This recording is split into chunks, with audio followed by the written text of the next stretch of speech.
Welcome to my channel. ಇದು ಬಂದ್ಬಿಟ್ಟು ಒಂದು ಮಧುಬಾಲ ಥರನೇ ಮಧುಬಾಲ ಬ್ಲೌಸ್ ಬರುತ್ತಲ್ಲ ಅದೇ ಥರನೇ ಡ್ರೆಸ್ ಸ್ಟಿಚ್ ಮಾಡಿದ್ದೀನಿ.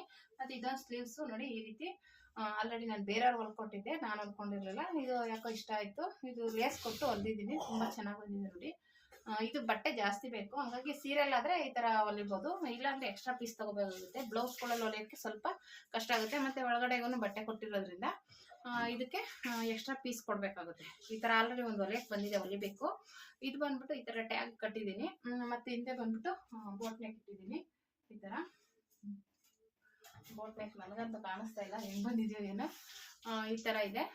ಅಂದರೆ ಇದು ಸೀರೆ ಸ್ವಲ್ಪ ಚಿಕ್ಕದೇನೆ, ಅಗಲ ಅಷ್ಟು ಬಂದಿಲ್ಲ, ಇಷ್ಟಿದೆ ನೋಡಿ. ಅಂದರೆ ನಾನು ಇದನ್ನು ಇನ್ನೂ ಬೇರೆ ಥರ ಹೊಲಿಬೇಕು ಅಂದ್ಕೊಂಡೆ, ಆದರೆ ಇದು ಕಾಸ್ಟ್ಲಿ ಸೀರೆನಲ್ಲ, ಒಂದು 250 ಸ್ಯಾರಿ. ಇದು ಬಾರ್ಡರ್ ಬಂದಿತ್ತು. ಅಂದರೆ ಇದು ಸೀರೆ ತುಂಡ ಅಂದ್ಬಿಟ್ಟು ನಾನು ಹುಡ್ತಾನೂ ಇರಲಿಲ್ಲ. ಆಮೇಲೆ ಕಲರ್ ಆಗ್ಬಿಟ್ಟಿತ್ತು, ವಾಷಿಂಗ್ ಮಿಷಿನ್ಗೆ ಹಾಕಿದಾಗ ಸ್ವಲ್ಪ ಅಲ್ಲೆಲ್ಲ ಕಲರ್ ಆಗ್ಬಿಟ್ಟಿತ್ತು. ಅದು ಪ್ರಿಂಟೆಡ್ ಥರ ಇರುತ್ತೆ ಬಿಡು, ಡೈಲಿ ಯೂಸ್ಗೆ ಹಾಕೊಳಕ್ಕಾಗುತ್ತೆ ಅಂದ್ಬಿಟ್ಟಿದೆ. ಅದು ಈ ಡಿಸೈನು ಹೊಲಿಬೇಕು. ಬ್ಲೌಸ್ ಹೊಲ್ದಿದ್ದೆ, ಡ್ರೆಸ್ಸಲ್ಲಿ ಹೊಲಿಯೋಣ ಹೇಗಿರುತ್ತೆ ನೋಡೋಣ ಅಂದ್ಬಿಟ್ಟು ಹೊಲ್ದಿದ್ದೀನಿ. ನೋಡಿ ಡಿಸೈನ್ ಯಾವ ರೀತಿ ಬಂದಿದೆ ಅಂತ. ಇದನ್ನು ಹಾಕೊಳ್ಳೋರು ಇನ್ನೂ ಡೀಪಾಗೆಲ್ಲ ಹಾಕೋತಾರೆ, ನಾನು ಸಿಂಪಲ್ಲಾಗಿ ಇಟ್ಟಿದ್ದೀನಿ. ನೋಡೋಕ್ಕೆ ಆಕ್ವರ್ಡಾಗೂ ಕಾಣಿಸ್ಬಾರ್ದು, ಡೀಸೆಂಟಾಗಿ ನೋಡೋಕ್ಕೆ ಡಿಸೈನ್ ಚೆನ್ನಾಗಿದೆ ಅಂತ ಅನ್ನಿಸ್ಬೇಕು, ಆ ರೀತಿ ಸ್ಟಿಚ್ ಮಾಡಿರುವಂಥದ್ದು. ಇದು ಅಷ್ಟೇ ತುಂಬ ಚೆನ್ನಾಗಿ ಮಧುಬಾಲ ಬ್ಲೌಸ್ ಥರನೇ ಇದು ಡ್ರೆಸ್ಸಲ್ಲೇ ಸ್ಟಿಚ್ ಮಾಡ್ತಾ ಇರೋವಂಥದ್ದು ಡಿಸೈನು. ಫಸ್ಟ್ಗೆ ನಾನು ಲೈನಿಂಗ್ನ ಸ್ಟಿಚ್ ಮಾಡ್ಕೊತಾ ಇದ್ದೀನಿ, ಕೆಳಗಡೆ ಫೋಲ್ಡ್ ಮಾಡ್ಕೋಬೇಕು. ಲೈನಿಂಗು ಮತ್ತು ಮೇನ್ ಪೀಸು ನಾನು ಸ್ಟಿಚಿಂಗೇ ಮಾಡಿದ್ದೀನಿ, ಜಿಗ್ಜಾಗ್ ಏನು ಮಾಡಿಲ್ಲ. ಮತ್ತು ಏನು ಇದನ್ನು ಹಳೆ ಸೀರೆ ಅಲ್ವಾ, ಇನ್ನೇನು ಜಿಗ್ಜಾಗ್ ಬೇರೆ, ಆಮೇಲೆ ಜಿಗ್ಜಾಗ್ ಮಾಡೋಕ್ಕೆ ತುಂಬ ಟೈಮ್ ಬೇಕು, ಹಂಗಾಗಿ ನಾನು ಜಿಗ್ಜಾಗ್ ಮಾಡಿಲ್ಲ, ಸ್ಟಿಚ್ಚೇ ಮಾಡಿದ್ದೀನಿ. ಆಮೇಲೆ ಮತ್ತು ಜೈಂಟಿಂಗ್ ಬರುತ್ತೆ, ಜೈಂಟಿಂಗ್ ಬರೋ ಹತ್ರನೂ ಜೈಂಟ್ ಮಾಡ್ಕೋಬೇಕು. ಯಾಕೆಂದರೆ ಅಂಬ್ರೆಲಾ ಇದರಲ್ಲೆಲ್ಲ ಒಂದು ಸೈಡ್ ಜೈಂಟ್ ಬಂದೇ ಬರುತ್ತೆ, ಓಕೆನಾ. ಲೈನಿಂಗ್ ಆದರೂ ಅಷ್ಟೇ, ಏನಾರ ಪನ್ನ ದೊಡ್ಡದಿದ್ದರೆ ಬರಲ್ಲ, ಇಲ್ಲ ಅಂದರೆ ಜೈಂಟಿಂಗ್ ಬರುತ್ತೆ. ಜೈಂಟ್ ಮಾಡ್ಕೋಬೇಕು. ಜೈಂಟ್ ಮಾಡ್ಕೊಂಡಾದ್ಮೇಲೆ ಕೆಳಗಡೆ ಫೋಲ್ಡಿಂಗ್ ಮಾಡ್ಕೋಬೇಕು. ಇದು ನೀಟಾಗಿ ಪಿನ್ನಗಳು ಹಾಕ್ಕೊಂಡು ರೆಡಿ ಮಾಡ್ಕೊಳ್ಳಿ, ಯಾಕೆಂದರೆ ಒಂಚೂರು ಆ ಕಡೆ ಈ ಕಡೆ ಆದರೂ ಬಿಚ್ಚಬೇಕು ಮಾಡಬೇಕು ಆ ಥರ ಆಗ್ಬಿಡುತ್ತೆ. ಕರೆಕ್ಟಾಗಿ ನೀವು ಅಲ್ಲಲ್ಲೇ ಪಿನ್ ಹಾಕ್ಕೊಳ್ಳಿಲ್ಲ ಅಂದರೆ, ಇವು ಅಂಬ್ರೆಲಾ ಕಟ್ಟಿಂಗ್ ಅಂದರೆ ಅಗಲ ಇರುತ್ತಲ್ವ, ನಾವು ಒಂಚೂರು ಆ ಕಡೆ ಈ ಕಡೆ ಆದ್ರೂ ಉಲ್ಟಾ ಸೀದಾ ಆ ಥರ ಆಗ್ಬಿಡುತ್ತೆ. ಅದಕ್ಕೋಸ್ಕರ ನೋಡಿಕೊಂಡು ಫಸ್ಟ್ಗೆ ನೀವು ಪಿನ್ನುಗಳು ಹಾಕ್ಕೊಂಡು ರೆಡಿ ಮಾಡ್ಕೋಬೇಕಾಗುತ್ತೆ. ಈ ರೀತಿ ಲೈನಿಂಗು ಮತ್ತು ಮೇನ್ ಪೀಸು ಎರಡನ್ನೂ ಜೈಂಟ್ ಮಾಡಿ ಪಾಯಿಂಟ್ ಹೊಲಿಗೆ ಹಾಕಿ ರೆಡಿ ಮಾಡಿಕೊಂಡ್ರೆ ನಮಗೆ ರೆಡಿ ಆಗುತ್ತೆ, ಓಕೆನಾ. ಇದನ್ನು ನೀಟಾಗಿ ಅಗಲ ಇರೋದ್ರಿಂದ ನೋಡಿ ಕಟ್ ಮಾಡಿಕೊಂಡು ಜೈಂಟ್ ಮಾಡ್ಕೊಳ್ಳಿ. ನಾನು ಹೇಳ್ತಾ ಇದ್ದೀನಲ್ಲ, ಇದು ಅಗಲ ಇರೋದ್ರಿಂದ ನಮಗೇನಾಗುತ್ತೆ, ಕನ್ಫ್ಯೂಸ್ ಆಗುತ್ತೆ. ಒಂದು ಪಿನ್ ಹಾಕ್ಕೊಳ್ಳಿಲ್ಲ ಅಂದರೆ ಹಿಂದೆ ಮುಂದೆದು ಹಿಂದೆದು ಆ ಥರ ಆಗ್ಬಿಡುತ್ತೆ. ಅದಕ್ಕೋಸ್ಕರ ನೋಡಿಕೊಂಡು ಸ್ಟಿಚ್ ಮಾಡ್ಕೊಳ್ಳಿ. ಈ ಥರ ಸ್ಟಿಚ್ ಮಾಡ್ಕೊಂಡಾದ್ಮೇಲೆ ನೀಟಾಗಿ ಹೆಚ್ಚು ಕಡಿಮೆ ಇದ್ದರೆ ಕಟ್ ಮಾಡಿಕೊಂಡು ಪಿನ್ನೆಲ್ಲ ತೆಗೆದುಬಿಟ್ಟು, ಮತ್ತು ಇವಾಗ ಮೇನ್ ಪೀಸು ಮತ್ತು ಲೈನಿಂಗು ಎರಡನ್ನೂ ಮಧ್ಯದಲ್ಲಿ ನ್ಯಾಚ್ ಹಾಕಿರ್ತೀವಲ್ಲ, ಕರೆಕ್ಟಾಗಿ ಅಲ್ಲಿಂದನೇ ಜೈಂಟ್ ಮಾಡ್ಕೊಳ್ಳಿ. ಒಂದು ಸೈಡ್ ಒಂದು, ಇನ್ನೊಂದು ಸೈಡ್ ಒಂದು, ಎರಡು ಕಡೆನೂ ಜೈಂಟ್ ಮಾಡ್ಕೊಂಡಾಗ ನಿಮಗೆ ಎಕ್ಸ್ಟ್ರಾ ಬಟ್ಟೆ ಬಂದರೆ ಅದು ಸೈಡಿಗೆ ಬರುತ್ತೆ, ಕಟ್ ಮಾಡಿಬಿಡ್ಬೋದು. ಅವಾಗ ಹೆಚ್ಚು ಕಡಿಮೆ ನಾವು ಕಟ್ಟಿಂಗ್ ಮಾಡಿದಾಗ ಒಂದು ಸ್ವಲ್ಪ ಆ ಕಡೆ ಈ ಕಡೆ ಆಗಿರಿದ್ರೂ ಅದನ್ನು ಸೈಡಲ್ಲಿ ಕಟ್ ಮಾಡಿಬಿಟ್ರೆ ರೆಡಿ ಆಗುತ್ತೆ. ಈ ರೀತಿ ರೆಡಿ ಮಾಡಿಕೊಂಡು ಸ್ಟಿಚ್ ಮಾಡ್ಕೋಬೇಕು. ಈ ರೀತಿ ಎರಡನ್ನೂ ಲೈನಿಂಗ್ ಬಟ್ಟೆ ಮತ್ತು ಮೇನ್ ಪೀಸ್ ಇರುತ್ತಲ್ಲ, ಎರಡನ್ನೂ ಸ್ಟಿಚ್ ಮಾಡ್ಕೊಂಡಾದ್ಮೇಲೆ ಸೈಡ್ಗೆ ಇಟ್ಬಿಟ್ಟು, ಇದು ಬಂದುಬಿಟ್ಟು ಬಾರ್ಡರ್ ಇತ್ತಲ್ಲ, ಅದನ್ನು ನಾನು ಅದೇ ಡಿಸೈನ್ಗೋಸ್ಕರ ಜೈಂಟ್ ಮಾಡ್ಕೋತಾ ಇದ್ದೀನಿ. ಎರಡು ಕಡೆನೂ ನೀಟಾಗಿದೆ, ಅದು ಒಂದ್ರ ಮೇಲೆ ಒಂದು ಇಟ್ಟು ಜೈಂಟ್ ಮಾಡ್ಕೋತಾ ಇದ್ದೀನಿ. ನಾನು ಆಲ್ರೆಡಿ ಅದು ಎಷ್ಟು ಅಗಲ ಇದೆ ನೋಡಿಕೊಂಡು ಅದಕ್ಕೆ ಎಷ್ಟು ಬೇಕು ಅಷ್ಟು ಕಟ್ ಮಾಡ್ಕೊಂಡಿದ್ದೀನಿ ಅಗಲನ. ಅದಕ್ಕೆ ಒಂದೊಂದೇ ಕೆಳಗಡೆ ಒಂದೊಂದು ಜೈಂಟ್ ಮಾಡಿಕೊಂಡು ಅದಕ್ಕೆ ಲೈನಿಂಗ್ ಕೊಟ್ಟು ಸ್ಟಿಚ್ ಮಾಡ್ಕೋಬೇಕಾಗುತ್ತೆ. ಇದು ಮಧ್ಯ ಡಿಸೈನ್ಗೋಸ್ಕರ ಮಾಡ್ತಾ ಇರೋವಂಥದ್ದು. ಬಾರ್ಡರ್ ಸುಮ್ಮನೆ ವೇಸ್ಟ್ ಮಾಡೋದೇನಕ್ಕೆ, ಈ ಥರ ಡಿಸೈನ್ ಮಾಡೋಣ ಅಂದ್ಬಿಟ್ಟು ಆಲ್ರೆಡಿ ನೀವು ಫೋಟೋದಲ್ಲಿ ನೋಡಿರ್ಬೋದು, ವೀಡಿಯೋದಲ್ಲಿ ನಾನು ಸ್ಟಾರ್ಟಿಂಗ್ ತೋರಿಸೋನಲ್ಲ ವೀಡಿಯೋದಲ್ಲಿ ಆ ಥರ ಬರುತ್ತೆ ಡಿಸೈನ್ ಇದು. ಇವಾಗ ಇದು ಈ ರೀತಿ ಫಸ್ಟ್ಗೆ ಜೈಂಟ್ ಮಾಡ್ಕೋಬೇಕು. ಜೈಂಟ್ ಮಾಡ್ಕೊಂಡಾದ್ಮೇಲೆ ಇದಕ್ಕೆ ಲೈನಿಂಗ್ ಬಟ್ಟೆನ ಇಟ್ಟು ಸ್ಟಿಚ್ ಮಾಡ್ಕೋಬೇಕಾಗುತ್ತೆ. ಅದಕ್ಕೆ ಮುಂಚೆ ನಾವು ಒಂದು ಲೈನಿಂಗ್ ಪೀಸ್ ಕಟ್ ಮಾಡಿರ್ತೀವಲ್ಲ, ಅದನ್ನು ಮಾರ್ಕ್ ಮಾಡ್ಕೋಬೇಕು ಇಟ್ಕೊಂಡು, ಅದು ಎಷ್ಟು ಬೇಕಾಗುತ್ತೆ ಅಂತ ನೋಡಿ ಮಾರ್ಕ್ ಮಾಡಿ ನೀಟಾಗಿ ಸ್ಟಿಚ್ ಮಾಡ್ಕೋಬೇಕು. ಮತ್ತು ಅದನ್ನು ಇದು ಹಿಂದೆ ಪೀಸ್, ಇದು ಹಿಂದೆದು ಮಾರ್ಕ್ ಮಾಡಿಕೊಂಡು ಬೋಟ್ ನೆಕ್ಕಲ್ಲಿ ಒಂಥರ ಗೋಪುರದ ಥರ ಕಟ್ಟಿಂಗ್ ಇದು ಮಾರ್ಕ್ ಮಾಡಿದ್ದೀನಲ್ಲ, ಅದೇ ಮಾರ್ಕಲ್ಲಿ ಸ್ಟಿಚ್ ಮಾಡ್ಕೋಬೇಕು. ಇದು ಹಿಂದೆ ಪೀಸ್ ಇದು. ಇದನ್ನು ಫಸ್ಟು ಈ ಥರ ಮಾರ್ಕ್ ಮಾಡಿಕೊಂಡು ಇನ್ನೌಟ್ ಮಾಡಿಕೊಂಡ್ರೆ ನಮಗೆ ರೆಡಿ ಆಗಿಬಿಡುತ್ತೆ. ಇದೇನು ಕಷ್ಟ ಆಗೋಲ್ಲ. ಕೆಳಗಡೆ ಪೀಸ್ ಇಟ್ಕೊಂಡು ಮೇಲೆ ಲೈನಿಂಗ್ ಇಟ್ಕೊಂಡು ಮಾರ್ಕ್ ಹೇಗಿದೆ ಅದೇ ರೀತಿ ಸ್ಟಿಚ್ ಮಾಡಿಕೊಂಡು ಉಲ್ಟಾ ತಿರುಗಿಸ್ಕೊಂಡ್ರೆ ಅಲ್ಲಿ ಬಟನ್ ಬರುತ್ತೆ. ಟ್ಯಾಗ್ ಇಡೋಣ ಅಂದ್ಕೊಂಡೆ, ಟ್ಯಾಗ್ ಅಷ್ಟು ಚೆನ್ನಾಗಿ ಕಾಣಿಸಲ್ಲ ಅಂದ್ಬಿಟ್ಟು ನಾನೊಂದು ಬಟನ್ ಇಟ್ಟಿದ್ದೀನಿ. ಮೇಲ್ಗಡೆ ಹೆಂಗಿರೋ ಟ್ಯಾಗ್ ಬರುತ್ತಲ್ವಾ, ಹಂಗಾಗಿ ಇದಕ್ಕೆ ಬರೀ ಬಟನ್ ಇಟ್ಕೊಳ್ಳೋಣ ಅಂತ ಇಟ್ಟಿದ್ದೀನಿ. ತುಂಬ ಚೆನ್ನಾಗಿ ಬಂದಿದೆ. ಈ ರೀತಿ ಸ್ಟಿಚಿಂಗ್ ಮಾಡಿಕೊಂಡು ನಾನು ಆಲ್ರೆಡಿ ಪೀಸಲ್ಲಿ ಮಾರ್ಕ್ ಮಾಡಿದ್ದೀನಲ್ಲ, ಅದೇ ರೀತಿ ಸ್ಟಿಚ್ ಮಾಡಿಕೊಂಡು ಆಮೇಲೆ ಅದನ್ನು ಉಲ್ಟಾ ತಿರುಗಿಸ್ಕೋಬೇಕು. ಅಷ್ಟೇ, ಇದು ಇನ್ನೇನು ಜಾಸ್ತಿ ರಿಸ್ಕ್ ಏನಿಲ್ಲ. ಆಮೇಲೆ ಟ್ಯಾಗು ಇಡೋಂಗಿಲ್ವಲ್ಲ, ಒಂದು ಉಕ್ಸ್ ಹಾಕ್ಕೊಂಡ್ರೆ ಸಾಕು, ಇನ್ನೇನಿಲ್ಲ. ಉಕ್ಸ್ ಹಾಕ್ಬಿಟ್ಟು ಅದ್ರ ಮೇಲೆ ಬೇಕಾದ್ರೆ ಒಂದೊಂದು ಬಟನ್ ಇಟ್ಕೋಬೋದು. ತುಂಬಾ ಸುಲಭ ಇದು. ಇನ್ನೌಟ್ ಮಾಡ್ಕೊಂಡ್ರೆ ಆಯಿತು. ಕೆಲವ್ರು ಕ್ಯಾನ್ವಾಸ್ ಹಾಕ್ತಾರೆ, ನಾನೇನು ಕ್ಯಾನ್ವಾಸ್ ಹಾಕಿಲ್ಲ. ಕ್ಯಾನ್ವಾಸ್ ಹಾಕಿದ್ರೆ ಸ್ವಲ್ಪ ಸ್ಟಿಫ್ ಆಗಿರುತ್ತೆ ಅಂದ್ಬಿಟ್ಟು ಮತ್ತು ಅದು ಈ ರೀತಿ ನ್ಯಾಚ್ ಹಾಕ್ಕೊಂಡು ಉಲ್ಟಾ ತಿರುಗಿಸ್ಬಿಟ್ಟು ಸ್ಟಿಚಿಂಗ್ ಹಾಕ್ಕೊಂಡು ಸುತ್ತ ಸ್ಟಿಚ್ ಹಾಕ್ಕೊಂಡ್ರೆ ನಮಗೆ ಬ್ಯಾಕ್ ಪೀಸು ರೆಡಿ ಆಗುತ್ತೆ. ಆಮೇಲೆ ನಾನು ಫ್ರಂಟ್ ಪೀಸ್ಗೆ ಆಲ್ರೆಡಿ ಡಿಸೈನ್ ರೆಡಿ ಮಾಡಿದ್ದೀನಿ, ಅದನ್ನು ಇಟ್ಬಿಟ್ಟು ಸ್ಟಿಚ್ ಮಾಡ್ಕೋಬೇಕು. ತುಂಬಾ ಸುಲಭ. ಮತ್ತು ನಾವು ಬದುಬಾಲ ಡಿಸೈನ್ ಕಟ್ ಮಾಡಿದ್ದೀವಲ್ಲ, ಅಲ್ಲಿ ಸ್ವಲ್ಪ ಟ್ಯಾಗಾಗಿ ಇಟ್ಕೊಂಡು ರೆಡಿ ಮಾಡ್ಕೋಬೇಕಾಗುತ್ತೆ. ಟ್ಯಾಗ್ ಮೊದಲೇ ಅಟ್ಯಾಚ್ ಮಾಡ್ಕೋಬೇಕು. ಅಟ್ಯಾಚ್ ಮಾಡ್ಕೊಂಡ್ರೆ ಚೆನ್ನಾಗಿರೋದು. ಆಮೇಲೆ ಅಟ್ಯಾಚ್ ಮಾಡಿದ್ರೆ ಅದು ಅಷ್ಟು ಚೆನ್ನಾಗಿ ಕಾಣಿಸಲ್ಲ.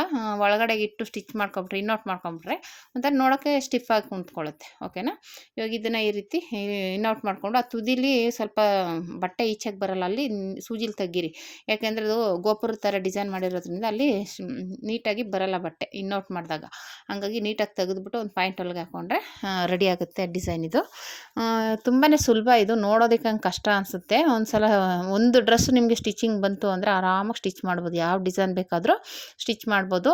ಒಂದು ಡಿಸೈನ್ ಆಗಲಿ ಒಂದು ಡ್ರೆಸ್ ಆಗಲಿ ಹೊಲಿದ್ರೆ ಅವಾಗ ಐಡಿಯಾ ಬರುತ್ತೆ, ಈ ಥರ ಹೊಲಿಬೋದು, ಈ ಥರ ಹೊಲಿಬೋದು ಅಂದ್ಬಿಟ್ಟು ಡಿಫ್ರೆಂಟಾಗಿ ಡಿಸೈನ್ಸ್ನ ನಾವೇ ರೆಡಿ ಮಾಡ್ಬೋದು. ತುಂಬ ಐಡಿಯಾಗಳು ಬರುತ್ತೆ. ನಾವೇ ಓನಾಗಿ ಈ ಥರ ಮಾಡ್ಬೋದು, ಈ ಥರ ಈಗೆಲ್ಲ ಯಾವ ರೀತಿ ಮಾಡಿದ್ರು ಅದೇ ಡಿಸೈನ್ಸು. ಹೆಂಗೆ ಒಂಚೂರು ಹೆಚ್ಚು ಕಮ್ಮಿ ಆಗಿದ್ದರೆ ಅದೇ ಒಂದು ಡಿಸೈನು, ಆ ಥರ ಆಗ್ಬಿಟ್ಟಿದೆ ಇವಾಗ. ಮೊದಲಾದರೆ ಇದೊಂಚೂರು ಹೆಚ್ಚು ಕಮ್ಮಿ ಆದರೆ ಅಯ್ಯೋ ಹಿಂಗೆ ಆಗ್ಬಿಟ್ಟಿದೆ, ಮೊದಲಿದ್ದಂಗೆ ಬೇಕು ಅನ್ನೋರು ಈಗ ಒಂಚೂರು ಚೇಂಜ್ ಆದರೆ ಅದೇ ಡಿಸೈನ್, ಇದೇ ನ್ಯೂ ಡಿಸೈನು ಅಂತಾರೆ. ಆ ಥರ ಆಗ್ಬಿಟ್ಟಿದೆ ಇವಾಗ. ಈ ರೀತಿ ಸುತ್ತ ಒಂದು ಸ್ಟಿಚ್ ಹಾಕ್ಕೊಂಡು ರೆಡಿ ಮಾಡಿಕೊಂಡು ಬ್ಯಾಕ್ ಪೀಸ್ನ ರೆಡಿ ಮಾಡಿ ಇಟ್ಕೋಬೇಕು. ಇದನ್ನು ಸೈಡಲ್ಲಿ ನಾನು 1.5 ಇಂಚು ತೆಗಿಬೇಕಾಗಿತ್ತು, ತೆಗ್ದಿಲ್ಲ. ಮಾಮೂಲಿ ಸೊಂಟದ ಹತ್ರ ಅದನ್ನು ಬ್ಯಾಕ್ ಪೀಸ್ ಆಗಲಿ ಫ್ರಂಟ್ ಪೀಸ್ ಆಗಲಿ ಎರಡಲ್ಲೂ ತೆಗಿಬೇಕು. 1.5 ಇಂಚು ತೆಗೆದ್ರೆ ನಮಗೆ ಸ್ಟಿಫಾಗಿ ಕೂತ್ಕೊಳ್ಳುತ್ತೆ. ಇಲ್ಲ ಅಂದರೆ ಏನಾಗುತ್ತೆ, ಜೋತ್ ಬಿದ್ದಂಗೆ ಆಗುತ್ತೆ. ಸೊಂಟದ ಹತ್ರ ಈ ಬಟ್ಟೆ ಸ್ಟಿಚ್ ಮಾಡಿದಾಗ ಕೆಳಗಡೆ ಬಿತ್ಕೊಂಡಂಗೆ ಆಗುತ್ತೆ, ನೀಟಾಗಿ ಫಿನಿಶಿಂಗ್ ಇರಲ್ಲ. ಅದರಲ್ಲಿ ಸ್ವಲ್ಪ ಒಂಚೂರು ಸ್ಟಿಫಾಗಿ ಸೈಡಲ್ಲಿ ಕಟ್ ಮಾಡಿಕೊಂಡ್ರೆ ಅದು ಸ್ಟಿಫ್ ಆಗಿರುತ್ತೆ. ಅದೊಂದು ನೆನ್ಪಿಟ್ಕೊಳ್ಳಿ. ನಾನು ಕಟ್ಟಿಂಗ್ ಮಾಡುವಾಗ ಮರ್ತುಬಿಟ್ಟೆ, ನಾನು ಆಲ್ರೆಡಿ ಸ್ಟಿಚಿಂಗ್ ಮಾಡುವಾಗ ಕಟ್ ಮಾಡ್ಕೊಂಡಿದ್ದೀನಿ ಅದನ್ನು ಅಷ್ಟೇ ನೀವು ನೋಡಿಕೊಂಡು ಕಟ್ ಮಾಡ್ಕೊಳ್ಳಿ. ಓಕೆನಾ. ಈ ರೀತಿ ಸ್ಟಿಚ್ ಮಾಡಿಕೊಂಡು ನೀಟಾಗಿ ತೆಗೆದುಬಿಟ್ಟು ಎಲ್ಲೆಲ್ಲಿ ಪಾಯಿಂಟ್ ಒಳಗೆ ಇರುತ್ತೆ ಹಾಕ್ಕೊಂಡು ನೀಟಾಗಿ ಎಕ್ಸ್ಟ್ರಾ ಬಟ್ಟೆ ಎಲ್ಲ ನೀಟಾಗಿ ತೆಗೆದುಬಿಟ್ರೆ ರೆಡಿ ಆಗುತ್ತೆ. ಓಕೆನಾ.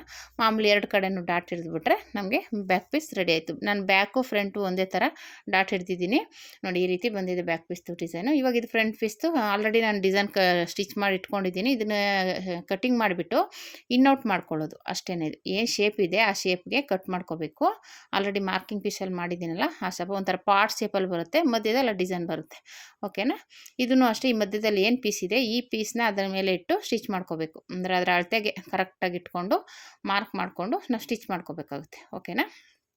ಇದನ್ನು ಫಸ್ಟ್ ಇನ್ನೌಟ್ ಮಾಡ್ಕೊಂಬಿಡೋಣ. ಮಾಮೂಲಿ ಪೀಸ್ ಇಟ್ಕೊಂಡು ಅದ್ರ ಮೇಲೆ ಸ್ಟಿಚ್ ಮಾಡಿ ಇನ್ನೌಟ್ ಮಾಡ್ಕೊಂಬಿಡ್ಬೇಕು. ಏನಿಲ್ಲ, ಪಾಟ್ ನೆಕ್ ಥರ ಬರುತ್ತೆ, ಸ್ವಲ್ಪ ಅಗಲ ಬರುತ್ತೆ ಅಷ್ಟೇ ಇದು ಡಿಸೈನು. ಇದಾದಮೇಲೆ ನಾವು ಆಲ್ರೆಡಿ ಬಾರ್ಡರ್ ಸ್ಟಿಚ್ ಮಾಡಿದ್ದೀವಲ್ಲ, ಅದನ್ನು ಇಟ್ಟು ಸ್ಟಿಚ್ ಮಾಡೋದೇ ಒಂದು ಮೇಯ್ನು. ಓಕೆನಾ. ಅದು ಸ್ಟಿಚ್ ಮಾಡುವಾಗ ಟ್ಯಾಗ್ ಇಟ್ಕೋಬೇಕು. ನಾನು ಹೇಳಿದ್ನಲ್ಲ ಆಗಲೇ. ಅದನ್ನು ಇನ್ನೌಟ್ ಮಾಡಿಬಿಟ್ಟು ಆದಮೇಲೆ ನಾವು ಏನು ಡಿಸೈನ್ ಬಾರ್ಡರ್ ಡಿಸೈನ್ ಸ್ಟಿಚ್ ಮಾಡಿದ್ದೀವಲ್ಲ ಅದಕ್ಕೆ ಒಂದು ಟ್ಯಾಗ್ ಇಟ್ಕೊಂಡು ಇನ್ನೌಟ್ ಮಾಡ್ಕೋಬೇಕಾಗುತ್ತೆ. ಯಾಕೆಂದರೆ ಅದನ್ನು ಟ್ಯಾಗ್ ಮತ್ತೆ ಆಮೇಲೆ ಇಟ್ಟರೆ ಒಂಥರ ಚೆನ್ನಾಗಿ ಕಾಣಿಸಲ್ಲ. ಈ ರೀತಿ ಕಟ್ ಮಾಡಿಬಿಟ್ಟು ಇನ್ನೌಟ್ ಮಾಡ್ಕೊಂಬಿಡಿ. ಇನ್ನೌಟ್ ಮಾಡಿ ತುಂಬ ಸುಲಭ ಇದು ಡಿಸೈನು. ಸ್ಲೀವ್ಸಲ್ಲಾದರೆ ಒಂದು ಸ್ವಲ್ಪ ಕಟ್ಟಿಂಗ್ ಬೇರೆಯೇ ಬಂದು ಬರುತ್ತೆ. ಇದಕ್ಕೇನಿಲ್ಲ, ಮಾಮೂಲಿ ಕಟ್ಟಿಂಗಲ್ಲಿ ಮಾಡಿಬಿಟ್ಟೆ ಟ್ಯಾಗ್ ಇಟ್ಕೊಂಡ್ರೆ ಸೇಮ್ ಅದೇ ಥರನೇ ಕಾಣಿಸುತ್ತೆ ಡಿಸೈನು. ಮಧುಬಾಲ ಬ್ಲೌಸ್ ಥರನೇ ಕಾಣಿಸುತ್ತೆ. ಅದರಲ್ಲಾದರೆ ಕಪ್ಸ್ ಥರ ಕಟ್ಟಿಂಗ್ ಮಾಡೋದು ಬೇರೆ ಬರುತ್ತೆ, ಅದು ಬ್ಲೌಸ್ಗೆ ಬೇರೆ ಕಟ್ಟಿಂಗ್ ಬರುತ್ತೆ. ಇದು ಡ್ರೆಸ್ ಆಗಿರೋದ್ರಿಂದ ಈ ಕಟ್ಟಿಂಗಲ್ಲಿ ಮಾಡಿದ್ರು ಚೆನ್ನಾಗಿರುತ್ತೆ, ಫಿಟ್ಟಿಂಗು ಬರುತ್ತೆ, ಏನು ತೊಂದರೆ ಏನಿಲ್ಲ, ನೀಟಾಗಿ ಬರುತ್ತೆ. ಓಕೆನಾ. ಈ ರೀತಿ ಪಾಯಿಂಟ್ ಒಳಗೆ ಹಾಕ್ಕೊಂಡು ನೀಟಾಗಿ ಸುತ್ತ ಸ್ಟಿಚಿಂಗ್ ಹಾಕ್ಕೋಬೇಕು. ಸ್ಟಿಚಿಂಗ್ ಹಾಕ್ಕೊಂಡಾದಮೇಲೆ ಆಮೇಲೆ ಅದು ನಾನು ಆಲ್ರೆಡಿ ಬಾರ್ಡರ್ ಸ್ಟಿಚ್ ಮಾಡ್ಕೊಂಡಿದ್ದೀನಲ್ಲ ಅದನ್ನು ಆಮೇಲೆ ಲೈನಿಂಗ್ ಕಟ್ ಮಾಡಿ ಇಟ್ಕೊಂಡಿದ್ದೀವಲ್ಲ ಅದನ್ನು ಅದ್ರ ಮೇಲೆ ಇಟ್ಟು ನೀಟಾಗಿ ಮಾರ್ಕ್ ಮಾಡಿಕೊಂಡು ಅದ್ರ ಪಕ್ಕದಲ್ಲೇ ಸ್ಟಿಚಿಂಗ್ ಬರೋ ಥರ ಮಾಡ್ಕೋಬೇಕು. ಆಗ ಮಾಡಿದಾಗಲೇ ನಮಗೆ ಫಿಟ್ಟಿಂಗು ಕರೆಕ್ಟಾಗಿ ಕೂರುತ್ತೆ, ಹೆಚ್ಚು ಕಮ್ಮಿ ಬರೋದಿಲ್ಲ. ನೋಡಿ ಈ ರೀತಿ ಸುತ್ತ ಸ್ಟಿಚ್ ಹಾಕೋಬೇಕು. ನೀವೇನಾದರೂ ಫಸ್ಟ್ ಟೈಮ್ ನನ್ನ ಚಾನಲ್ ನೋಡ್ತಾ ಇದ್ದರೆ ಸಬ್ಸ್ಕ್ರೈಬ್ ಮಾಡ್ಕೊಂಡು ನೋಡಿ ಫ್ರೆಂಡ್ಸ್. ಈ ವಿಡಿಯೋ ಇಷ್ಟ ಆದರೆ ಲೈಕ್ ಕೊಡಿ. ಏನಾದ್ರು ಡೌಟ್ಸ್ ಇದ್ದರೆ ಕಮೆಂಟ್ ಮಾಡಿ. ಹೀಗೆ ಸಪೋರ್ಟ್ ಮಾಡಿ ಫ್ರೆಂಡ್ಸ್, ಫುಲ್ ವಿಡಿಯೋ ನೋಡಿ ಸಪೋರ್ಟ್ ಮಾಡಿ. ಈ ರೀತಿ ಸ್ಟಿಚಿಂಗ್ ಹಾಕ್ಕೊಂಡಾದ್ಮೇಲೆ ಮತ್ತು ಎಕ್ಸ್ಟ್ರಾ ಬಟ್ಟೆ ಏನೇನಿರುತ್ತೆ ಅದನ್ನೆಲ್ಲ ಕಟ್ಟಿಂಗ್ ಮಾಡಿ ತೆಗೆದು ಬಿಡಬೇಕು. ನೀಟಾಗಿ ತೆಗ್ದಾದ್ಮೇಲೆ ನಾನು ಆಲ್ರೆಡಿ ಅದು ರೆಡಿ ಮಾಡಿ ಇಟ್ಕೊಂಡಿರೋದ್ರಿಂದ ಅದನ್ನು ಮಧ್ಯದಲ್ಲಿ ಮಾರ್ಕ್ ಮಾಡಿಕೊಂಡು ಇವಾಗ ಸ್ಟಿಚ್ ಮಾಡ್ತಾ ಇದ್ದಿಲ್ಲ, ಇದನ್ನು ಮಧ್ಯದಲ್ಲಿ ಮಾರ್ಕ್ ಮಾಡ್ಕೋಬೇಕು ಫೋಲ್ಡ್ ಮಾಡಿ, ಅದನ್ನು ಮಧ್ಯದಲ್ಲಿ ಫೋಲ್ಡ್ ಮಾಡಿಕೊಂಡು ಇಟ್ಟು ಸ್ಟಿಚ್ ಮಾಡಿಕೊಂಡ್ರೆ ನಮಗೆ ರೆಡಿ ಆಗುತ್ತೆ. ಓಕೆನಾ, ತುಂಬಾ ಈಸಿ, ಅಷ್ಟೇನು ಕಷ್ಟನೇ ಆಗಲ್ಲ ಹೊಲಿಬೇಕಾದ್ರೆ. ಕ್ಯಾನ್ವಾಸ್ ಕೊಟ್ಟರೆ ಒಂದು ಸ್ವಲ್ಪ ಇದಕ್ಕೆ ಕ್ಯಾನ್ವಾಸ್ ಎಲ್ಲ ಕೊಟ್ಟು ಸ್ಟಿಚ್ ಮಾಡ್ಬೋದು. ನಾನು ಕ್ಯಾನ್ವಾಸ್ ಏನು ಕೊಟ್ಟಿಲ್ಲ, ಬೇಕು ಅಂದರೆ ನೀವು ಕ್ಯಾನ್ವಾಸ್ನ ಐರನ್ ಮಾಡ್ಕೋಬೋದು. ಏನು ಅಳತೆ ಇದೆ ಕಟ್ ಮಾಡಿಕೊಂಡು ಆ ಅಳತೆಗೆ ಕ್ಯಾನ್ವಾಸ್ ಕೊಟ್ಕೊಂಡು ಬೇಕಂದರೆ ಸ್ಟಿಚ್ ಮಾಡಿದ್ರೆ ಒಂಥರ ಸ್ಟಿಫಾಗಿ ಕೂತ್ಕೊಳ್ಳುತ್ತೆ. ಇದು ಬಂದುಬಿಟ್ಟು ಟ್ಯಾಗ್ಗೆ ರೆಡಿ ಮಾಡ್ಕೊತಾ ಇದ್ದೀನಿ. ಆಲ್ರೆಡಿ ಅದು ಟ್ಯಾಗು ನಾನು ಹೇಳಿದ್ನಲ್ಲ, ಇನ್ನೌಟ್ ಮಾಡುವಾಗಲೇ ಕೊಟ್ಟರೆ ಒಂಥರ ಸ್ಟಿಫಾಗಿರುತ್ತೆ. ಇವಾಗ ಈ ರೀತಿ ಟ್ಯಾಗ್ ಇಟ್ಕೊಂಡು ಲೈನಿಂಗ್ ಇಟ್ಟು ಸ್ಟಿಚ್ ಮಾಡ್ತಾಯಿದ್ದೀನಿ. ವಿ ಶೇಪಲ್ಲಿ ಬಂದು ಸ್ಟಿಚ್ ಮಾಡ್ಕೋಬೇಕು. ಮತ್ತು ಈ ಕಡೆ ಬಂದುಬಿಟ್ಟು ಅದು ಶೇಪು ಚೇಂಜ್ ಆಗುತ್ತೆ. ಅದೇ ಈ ಪೀಸ್ನ ಇಟ್ಟು ಸ್ಟಿಚ್ ಮಾಡುವಾಗ ನಮಗೆ ಮಧುಬಾಲ ಡಿಸೈನ್ ಬರುತ್ತಲ್ಲ, ಅದನ್ನು ಮಾರ್ಕ್ ಮಾಡ್ಕೋಬೇಕಾಗತ್ತೆ. ಓಕೆನಾ, ಈ ರೀತಿ ಬಂದು ಸ್ಟಿಚಿಂಗ್ ಆಗುತ್ತೆ. ಇವಾಗ ಇದನ್ನು ಉಲ್ಟಾ ತಿರುಗಿಸ್ಕೊಂಡ್ರೆ ಟ್ಯಾಗ್ ಮೇಲೆ ಹೋಗುತ್ತೆ. ನ್ಯಾಚ್ ಹಾಕ್ಕೊಂಡು ಉಲ್ಟಾ ತಿರುಗಿಸ್ಕೋಬೇಕು.